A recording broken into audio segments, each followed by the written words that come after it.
प्रश्न किया कि ये गज और ग्राह कौन थे और ये गज और ग्राह कैसे बने, पूरे जन्म में इन्होंने कौन से ऐसे कर्म किए। तो कथा बताई, बोले ये गजेंद्र जो था ये पूर्व जन्म में इंद्रध्वज नाम का राजा था। एक बार अगस्त ऋषि आए तो इसने अगस्त ऋषि को प्रणाम नहीं किया, तो अगस्त ऋषि ने शाप दे दिया जा तू गज योनि में चला जा। और ये ग्राह जो था, ये ग्राह पूर्व जन्म में हुहू नाम का गंधर्व था। एक दिन अप्सराओं के साथ विहार कर रहा था, उसी समय दुर्वासा ऋषि पधारे।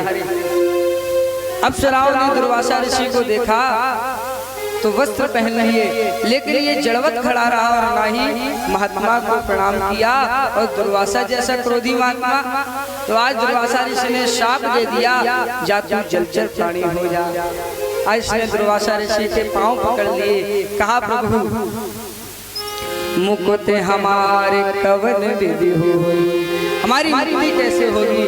तो आज बताया, बोले भगवान के तुम्हारा उद्धार हो जाएगा, तब तुम्हारी इस योनि से मुक्ति हो जाएगी। बोले गोविंद भगवान की। और गज क्या कह रहा है, तुम्हारा गए प्रभु सहारा होता, तुम्हारा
आज भगवान ने गज और ग्राह दोनों को उतारा है।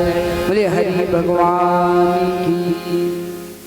इसके बाद समुद्र मंथन की पावन चर्चा आती है। एक दिन की बात है, दुर्वासा ऋषि क्षीर सागर में पहुंचे, भगवान के पास पहुंचे, भगवान को प्रणाम किया और भगवान ने प्रसाद रूप में एक पुष्प की माला दुर्वासा ऋषि को प्रदान कर दी। दुर्वासा ऋषि ने उस माला को प्रसाद रूप में स्वीकार किया और जैसे रास्ते में आए तो दुर्वासा ऋषि ने सोचा कि हम इस माला क्या क्या करेंगे। इंद्र चला रहा था तो दुर्वासा ऋषि ने वो माला इंद्र को दे दी। अब इंद्र कुछ कह ना सका महात्मा के सामने। जब महात्मा दुर्वासा चले गए तो इंद्र ने सोचा कि हम राजा स्वर्ग लोक के अधिपति और इन फूलों की मालाओं का हम क्या करेंगे। तो इंद्र ने त्रिभुवन के ऐश्वर्य के मद में आकर के वो जो माला थी वो ऐरावत हाथी के गले में डाल दी और बंदर क्या जाने अदरक का स्वाद। उस हाथी ने क्या किया, उस माला को तोड़ा और पैरों से कुचल दिया। आज ये बात दुर्वासा ऋषि को पता चली। दुर्वासा ऋषि को बड़ा क्रोध आया और इंद्र को शाप दे दिया, जाओ इंद्र तुम श्रीहीन हो जाओ, तुम्हारी लक्ष्मी चली जाए। आज इंद्र दर की ठोकरें खाने लगे। कहने का मतलब क्या है, अगर कोई संत विद्वान महात्मा अगर आपको मिट्टी उठाकर भी दे दे, उसे प्रसाद रूप समझना चाहिए, उसका अपमान नहीं करना चाहिए। अगर महात्मा ने संत ने तुम्हें कुछ दिया है, हो सकता है वो आपके मतलब की ना हो, लेकिन अगर आप उसका सम्मान नहीं कर सकते तो अपमान करने का भी आपको अधिकार नहीं है।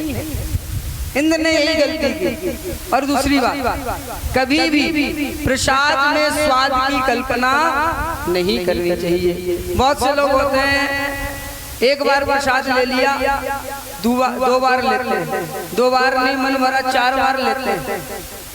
बच्चे ले तो अलग बात है, बच्चों का स्वभाव है, बूढ़े जब लेते तब बड़ा आश्चर्य होता है। एक बुढ़े बाबा, वो जब तक 4-5 बार प्रसाद ना ले तब तक उनका मन नहीं भरता। प्रसाद लिया, पंचामृत हाथ में आया, तब तक एक भैया और आ गए, बाबा प्रसाद, उन्होंने वो हाथ पीछे कर दिया, पीछे से कुत्ता आया, पूरा हाथ खा लिया। जीव के स्वाद में जीवन बिगड़ जाता है। प्रसाद में स्वाद की कल्पना नहीं करनी चाहिए। यही भूल